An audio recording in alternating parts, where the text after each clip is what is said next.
Hello friends, ఎప్పుడెప్పుడని ఎదురు చూసిన Kantara chapter 1 అప్పుడు రిలీజ్ అయింది. కాంతారా ఇంట్రడక్షన్ అనుకుంటా, ఇది చాప్టర్ 1 అంటున్నారు. నేను పార్ట్ 2 అంటారు, చాప్టర్ 2 అంటారు అనుకుంటే చాప్టర్ 1 అంటున్నారు. ఇదైతే నాకు ఆశ్చర్యం కలిగించింది. నంబర్ ఒకసారి జూమ్ చేసి కింద చూడండి, కాంతారా ఏ లెజెండ్ చాప్టర్ 1 ఉంది. ఇది చూసి నేనైతే షాక్ అయ్యాను అనమాట.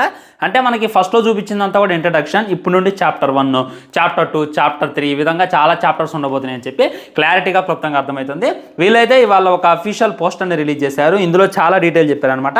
మొట్టమొదట 2 అక్టోబర్ 2025 సినిమా రిలీజ్ అవుతుంది అనేటటువంటి అఫీషియల్ కన్ఫర్మేషన్ ఇచ్చారు. అబ్బా సాయిరామ్ అనిపించింది, ఎందుకంటే ఈ ఇయర్లో వస్తుంది అని చెప్పి నేను కల్లో కూడా అనుకోలేదు. ఆల్రెడీ ఈ ఇయర్ సెప్టెంబర్లో మన ఓజీ సినిమా ఉంది, అండ్ ఆగస్ట్లో చూసుకున్నట్లయితే వార్ 2 ఉంది, వేరే వేరే సినిమాలు అయితే ఉన్నాయి, కూలీ ఉన్నాయి. సో సెప్టెంబర్లో ఏముందిరా అంటే ఈ కాంతారా ఉంది అని చెప్పి క్లారిటీగా అర్థమవుతుంది. అండ్ సెప్టెంబర్లోనే మన అఖండ కూడా ఉందన్నమాట.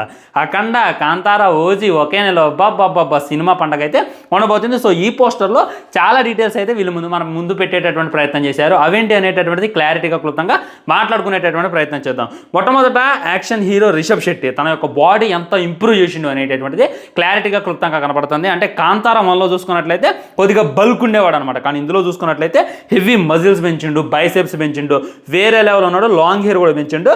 ఆ అగ్రెసివ్ చూస్తుంటే నిజంగా మనకైతే ఉచ్చబడితే ఇక థియేటర్లో ఎలా ఫుల్ లెంత్లో కనపడితే ఎలా ఉంటుంది అనేటటువంటిది జస్ట్ ఇమాజిన్ చేసుకోండి. ఈ లుక్ను మీరు ఇంకా జాగ్రత్తగా డీకోడ్ చేస్తే లాన్ నుండి ఉరికొస్తుంది అనమాట. వెనకంతా కూడా అగ్నికోలం ఉంది. ఆల్రెడీ ఫస్ట్ ఒక ఇంట్రడక్షన్ టీజర్ని రిలీజ్ చేశారు. అందులో కూడా మనకైతే ఒక బాయ్ లాంటి దాన్ని చూపించారు. ఇది కూడా బాయ్ అని చెప్పి క్లారిటీగా అర్థమవుతుంది. వెనక మొత్తం కూడా తగలబడుతుంది అనేటటువంటిది క్లారిటీగా క్లుప్తంగా అర్థమవుతుంది. ముఖ్యంగా ఇక్కడ ఒకసారి అబ్జర్వ్ చేయండి, 2 పందులు ఉన్నాయన్నమాట.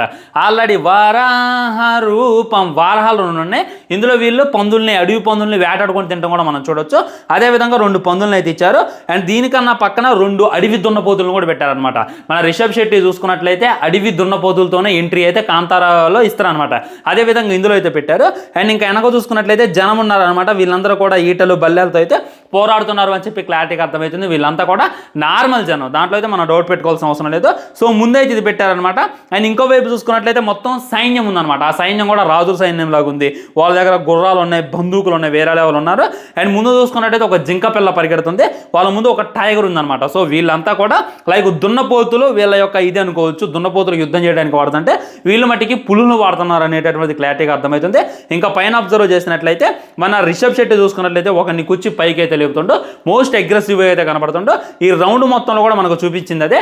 సో పేద ప్రజల మీద రాజులైన అధికారులైనా దాడి చేయడానికి వస్తారు.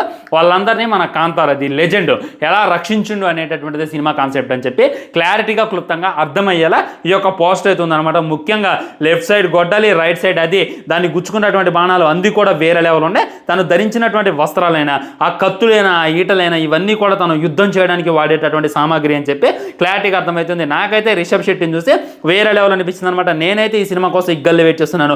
చుట్టూ తాళ్ళు కూడా ఉన్నాయి అనమాట.